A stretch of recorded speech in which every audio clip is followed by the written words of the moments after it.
스포츠 경기에서 축구라든지 또 배구라든지 농구 같은 경기는 단체 경기입니다. 한 사람만 잘해서 되어지는 것이 아니라 수비와 공격이 적절하게 잘 이루어져야 합니다. 그래서 특별히 축구 같은 경우에 긴 패스, 짧은 패스, 그리고 슈팅에 이어서 골인까지 이어지는 그 눈 깜짝할 사이에 이루어지는 플레이를 아나운서들이 해설을 하면서 아트 사커, 그러니까 예술 축구다, 이런 말을 합니다. 11명이 한 덩어리가 되어서 기가 막힌 플레이로 승리를 이루었을 때 우리나라의 축구 선수 가운데는 손흥민의 발기술을 아트 사커라고 말을 많이 하지요. 다양한 포지션이 있어요. 그리고 수비 범위도 다 달라요. 특징도 달라요. 개성도 달라요. 그런데 그런 모든 것들이 조화가 이루어질 때 예술이 될 수 있지요. 우리나라가 여러분이 태어나기도 전에 2002년에 올림픽이 아니고 월드컵 4강에 드는 엄청난 사건이 있었습니다. 그 당시 목사님의 나이가 33살이었는데 인천에 있을 때인데 정말 난리가 났어요. 어마어마했던 일이었어요. 우리나라는 올림픽에 본선에 나가서 16강에 들어본 적이 없었어요. 그런데 16강뿐만 아니라 8강을 들어가고 4강을 들어가는 건 당시에 일어날 수 없는 기적이었어요. 그때 그 원동력이 되었던 사람이 히딩크라고 하는 네덜란드의 감독이었어요. 우리 선수들의 체력을 키우기 위해서 축구하고는 아무런 상관없이 그 축구장에서 씨름만 시키는 거예요. 거의 씨름 수준으로 서로 잡아당기고 땡기고 넘어뜨리고 그러면서 거대한 유럽 선수들보다 동양 사람들이 작잖아요. 그것을 이기도록 체력 훈련을 시켰어요. 여러분, 공부를 잘하는 것도 중요해요. 많은 지식을 쌓는 것도 중요해요. 그런데 그보다 더 중요한 것은 사람이 건강해지는 거예요. 마음이 단단해져야 돼요. 마음이 단단하지 못하면 공부 잘하고 좋은 대학 나오고 학위도 좋은 걸 땄는데 직장 생활을 못하고 그냥 나가 떨어지는 사람들이 너무 많아요, 요즘. 그리고 체력을 잘 못 길러서 내가 정말 중요한 일을 맡았을 때 그것을 잘 수행해낼 만한 건강이 안 돼가지고 낙오하는 사람들이 많은 거예요. 내 삶을 조화롭게 살기 위해서는 한 부분에만 집중할 것이 아니라 전체적인 과정에서 내가 참 잘 다듬어져서 조화롭게 되어야만이 나중에 정말 예술 같은 행복한 삶을 만들어 낼 수 있는 거예요. 그 중에 하나가 뭐냐면 여러분들이 우리가 요즘 세대들이 잘 못 보는 게 하나가 있는데 사회성이에요. 다른 사람들과 좋은 관계를 맺는 거예요.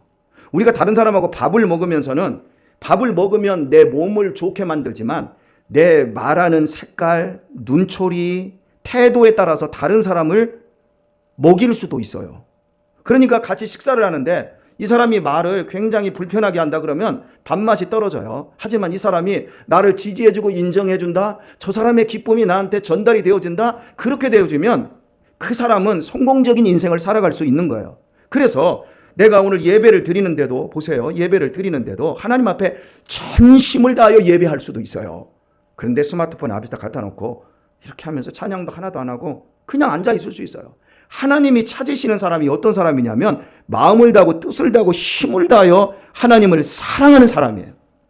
우리가 실제로 인생을 살아보면 열정 없는 사람들은 무슨 일을 이뤄낼 수도 없어요. 다른 사람에게 그 열정이 나가지 않는, 이게 비춰지지 않는 사람은 절대 좋은 인간관계를 맺어갈 수가 없어요. 히딩크 감독이 봤을 때 그때 우리나라에 이시성을 가진 최고의 스트라이커가 있어요. 근데 이 친구가 너무 교만해. 공을 저쪽에서 주면 주는 것만 똑똑 받아가지고 골만 집어넣어요. 그런데 히딩크의 눈에 이 친구가 있으면 안 된다. 잘라버렸어요. 국가대표에서. 언론에서 난리가 나버렸어요. 나중에 그 친구를 자른 것 때문에 욕을 먹었지만 결국 4강까지 올라가게 되었어요. 왜냐면 그 친구는 나는 너무 잘해. 난 대한민국에서 나만큼 축구를 잘하는 공격수는 없어. 그러니까 뛰지를 않는 거예요. 대신에 그 당시에 박지성 선수는요, 평발이에요.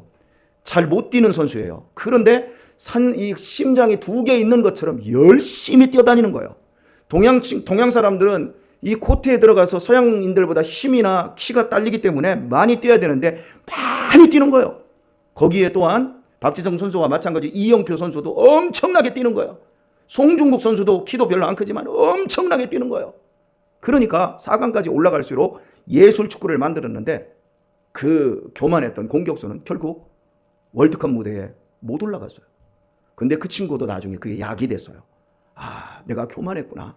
그리고 그 이후에 열심히 해서 40이 넘어서까지 우리나라 K리그에서 득점왕을 하면서 훌륭한 인생을 살고 또 은퇴를 하게 되었어요. 이런 것처럼 우리의 전 인생이 배움의 과정이고, 그러면서 어떻게 하면 내 삶을 더 아름답게 만들어 갈 수 있을까? 이렇게 발전적으로 나가는 방향으로 항상 우리 자신들을 만들어낼 수 있어야 돼요. 군대는 강한 훈련으로 한 사람 한 사람들을 만들어냅니다. 군대에 들어가면 바로 이등병을 주지 않고 6주 훈련이라는 시간을 통해서 경상도 사나이, 전라도 사나이, 경기도 사나이, 강원도 사나이들을 다 모아서 한 덩어리 하나의 비전 아래 똘똘 뭉치는 부대, 드디어 군인을 만들어 내어지지요. 오케스트라는 같은 곡을 가지고 최선의 하모니를 만들어 내야 하는 겁니다. 만약에 우리나라의 최고의 오케스트라를 구성을 해놨어요. 바이올린도 최고, 첼로도 최고, 비올라도 최고, 타악기도 최고, 그리고 관악기도 최고의 사람들만 다 모아놨어요.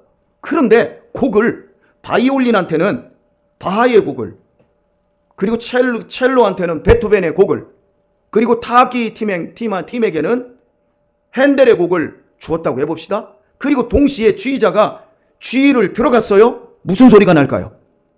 예술이 나올까요? 아니, 각자 놓고 봤을 때는 그 곡을 연주하는 사람은 베토벤의 곡을, 핸델의 곡을, 바하의 곡을 기가 막히게 연주해요. 하지만 전체적인 조화가 될까요? 안 될까요? 전혀 되지 않는 거예요. 그건 우리 오케스트라보다 못한 지저분하고 완전히 잡음이 들리게 되어질 거지요. 오늘 내 인생 속에서 내가 행복함이 없다, 내가 인생 속에서 내가 평안함이 없고 두려움과 불안과 그리고 나 인생 잘못 사는 것 같아 라고 하는, 살면 살수록 내가 뭔가 쫓기고 잘못돼가고 있다라고 느낀다면 그것은 분명해요. 내가 진리대로 살지 않는 거예요. 내가 정확한 삶을 살지 않는 거예요. 사람은 각자가 가야 할 길이 있어요. 기차는 그 기차 레일리를 달려야 돼요. 배는 길이 없는 것 같아도 암초라든지 여러 난관들이 있기 때문에 이 해로를 따라가야 돼요. 비행기 역시 그냥 하늘이 다 넓으니까 그냥 다니는 것이 아니라 정확한 높이, 고도와 그리고 정확한 그 위치를 선점하고 이렇게 가야 되는 거예요. 그런데 내 삶을 돌아볼 때 살아온 날도 버거웠지만 살아온 날 속에서 보람이나 행복이나 기쁨이 없이, 야, 세월은 빨리 갔는데 이뤄놓은 건 없고 한 건 하나도 없고, 이런 것들이 내 삶 속에서 내가 느껴진다면 내가 삶을 제대로 가고 있는가를 살펴봐야 돼요. 그런데 사람들은 그걸 안 봐요. 여러분, 그렇게 가게 되면 계속해서 내일은 좋아질 거야, 나는 한 10년 후에 더 좋아질 거야, 이렇게 우리가 생각을 하잖아요. 하나도 안 좋아져요. 오히려 더 힘들어져요. 그래서 과연 나는 어떤 인생으로 앞으로 살아가야 될까, 이렇게 자기 자신을 정말 예술적인 그 인생이 되어질 수 있도록 이 생각하고 다듬는 게 굉장히 중요해요. 바울은 오늘 본문에서 우리들에게 이렇게 말해요. 그러므로 그리스도 안에 무슨 권면이나 사랑에 무슨 위로나 성령에 무슨 교제나 긍휼이나 자비가 있거든 마음을 같이하여 같은 사랑을 가지고 뜻을 합하여며 한 마음을 품어 같이 하라. 마음을 같은 사랑, 뜻을 합하라. 마음을 한 마음을 품어라. 이렇게 우리들에게 권면하고 있어요. 교회는 굉장히 어려운 곳이에요. 여러분, 그 어떤 것보다 교회는 어려워요. 가정은 아버지 엄마의 사랑 속에서 자녀가 태어나요. 그래서 참아주고 기다려주고 인내하고 아버지가 넉넉하게 받아주고 어머니의 자애로움으로 덮어주니까 가정도 문제가 심각하지만 그 가정은 그래도 잘 보존이 돼요. 하지만 세상의 모든 단체들은 자기의 이권 때문에 만들어져요. 내가 회사를 가는 이유, 내가 사업을 통해서 어떤 모임을 만든 이유는 거기에서 내가 뭔가를 얻어낼 수 있기 때문에 그런 걸 해요. 그런데 교회는요, 가족하고 똑같은 개념인데 너와 내가 너무 달라요. 당신이 배운 것과 내가 배운 게 다르고, 당신이 살아온 과정이 다르고, 내가 다르고, 그리고 신분이나 또 학력 수준이나 그 사람의 인격이나 이런 모든 것들이 다 달라요. 이 다른 사람들이 모여 있기 때문에 교회는 굉장히 많은 어려움과 아픔들이 존재해요. 우리는 천사가 아니에요. 말 한마디 잘못하면 삐져가지고 교회 안 나오고 떠나가요.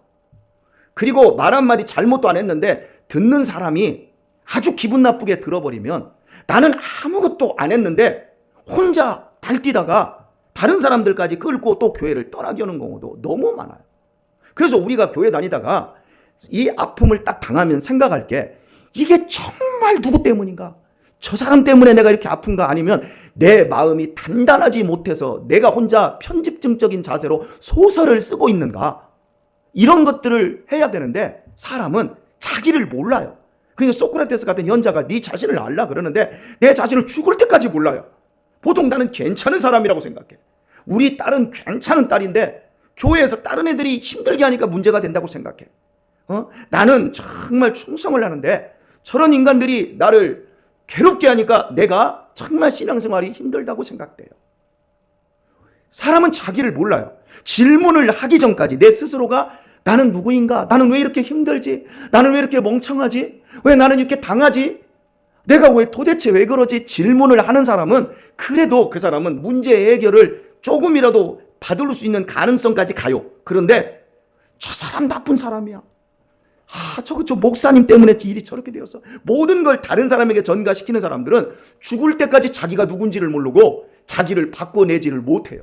나를 나로 볼 줄 아는 눈이 굉장히 중요한데 마음을 같이 하고 뜻을 함께 하고 오늘 정말 모든 말을 다 썼어요. 그런데 이 말이 무엇으로 한 단어로 귀결될 수 있는 건데 2절을 보면 그리스도 안에 2장 1절에 그리스도 안에 이렇게 말해요. 그리스도 안에서 이 모든 것들을 다 담아내라고 우리에게 말하고 있는 거예요. 사람들이 바라는 것이 다르고요. 수준이 달라요. 요구가 달라요. 그래서 제가 목사로서 정말 난감할 때가 너무 많아요. 그런데 수준이 높은 사람들이 있어요. 참 마음이 단단하고 너그럽고 배려하는 사람들은 교회 안에서 뭔가를 요구를 안 해요. 그러면서 목사님 어려우시지요. 그러면서 오히려 위로를 줘요. 그런데 정말 이게 수준이 안 되는 그런 사람들은 뭔가만 있으면 자기 편에서만 생각을 해요. 그리고 이렇게 요구하고 저렇게 요구하고 안 될 것들만을 생각을 해요. 그러니까 참 난감하고 힘들 때가 너무 많지요. 이런 교회를 하나 되게 할 수 있는 능력이 뭡니까? 하나님의 말씀밖에 없어요. 그래서 여러분은 말씀을 들어야 돼요. 말씀을 듣지 않으면 내 소견에 오른 대로 신앙생활을 해요. 그러면 나중에 어떻게 되냐면 사사기를 보세요. 사사기에 보게 되면 3번이나 강조되어지고 있는 사사기의 결론 같은 게 뭐냐면 내 소견에 오른 대로 행하더라. 그러니까 다 망해버리는 거예요. 그 시대가. 지금 우리 시대는 포스트 모더니즘 시대예요. 모든 기준들이 다 망가지고 윤리와 도덕들이 땅바닥에 떨어지고 나밖에 없어. 정치인들도 나밖에 없어. 내 생각이 옳아. 여당 야당 다 어떤 사건 하나만 발생하면 다 자기 소견에 오른 대로 책임을 다 전가시키지 내 잘못이요 그러진 않아요. 저는 우리 평택 시장님이 당적을 떠나서 18대 국회의원 할 때 너무 비리가 너무 많이 터졌어요. 너무 많이 터졌을 때 이 양반이 국회의원이었거든요. 부끄럽습니다. 누군가는 책임을 져야 되는데 아무도 책임을 지지 않습니다. 그러면서 당신이 국회의원 옷을 벗어버렸어요. 임기가 1년 반이나 남았는데. 그 양반이 장로님이에요. 평택 성결교회 장로님이에요. 그 양반이 다른 사람은 너 때문이야 너 때문이야 하면서 자기 자리를 유지하는데 이 장로님은 국회의원직을 벗어버렸어요. 내가 그때 와 이분 크리스찬이다. 훌륭한 분이다. 모든 잘못을 그분이 저지른 일도 아닌데 그 당적을 같이 하고 있다는 것 때문에 국회의원을 내려놔 버렸어요. 그리고 절치무심하고 있다가 나중에 4년, 5년 지나고 평택시장 선거할 때 평택시장으로 들어가서 시장이 됐어요. 여러분. 그리고 지금도 이렇게 만나면 너무 겸손해요. 자기를 시장처럼 목에 힘주고 그러지 않아요. 그냥 일반 사람들처럼 똑같이 얘기하고, 아이고 권 목사님 반갑습니다. 기도 많이 해주세요. 코로나 때문에 너무 힘듭니다. 방역은 해야 되는데 교회들이 다치고 하니까 저도 너무 힘듭니다. 기도 좀 많이 해주세요. 여러분, 내가 아무리 높은 자리에 있어도 참된 크리스찬은 참으로 어떻게 조화롭게 믿음을 만들어 가야 되는지를 알아요. 그런데 잽도 안 돼요. 아무 무명한 자인데 이건 어떻고 저건 어떻고 하면서 모든 조화를 깨트리는 사람들이 있어요. 바울은 우리에게 그리스도 안에서 말하라. 그리스도 안에서 살아라. 그리스도 안에서 마음을 같이하여 같은 사랑을 가지고 뜻을 합하며 한 마음을 품으라. 이렇게 얘기해요. 왜요? 거기에 행복이 있으니까요. 그것이 우리가 가야 할 길이니까요. 교회가 세상을 닮아가고 세상과 경주하려고 하니까 문제가 되는 거예요. 세상에는 마음을 같이 하는 게 없어요. 돈 때문에, 이권 때문에 같이 하는 거지, 우리는 그리스도 안에서 하나님의 사랑 때문에 마음을 같이 하는 거예요. 다른 게 없어요. 그러니까 세상과는 완전히 달라요. 그런데 우리들이 자칫 잘못하면 이걸 놓쳐버려요. 우리 학생들 인생 살아봐요. 여러분이 아무리 공부를 잘하고 아무리 힘이 있어도 하나님이 돕지 않으면, 여러분 마음속에 하나님의 말씀이 없으면 여러분의 인생 백전백패예요.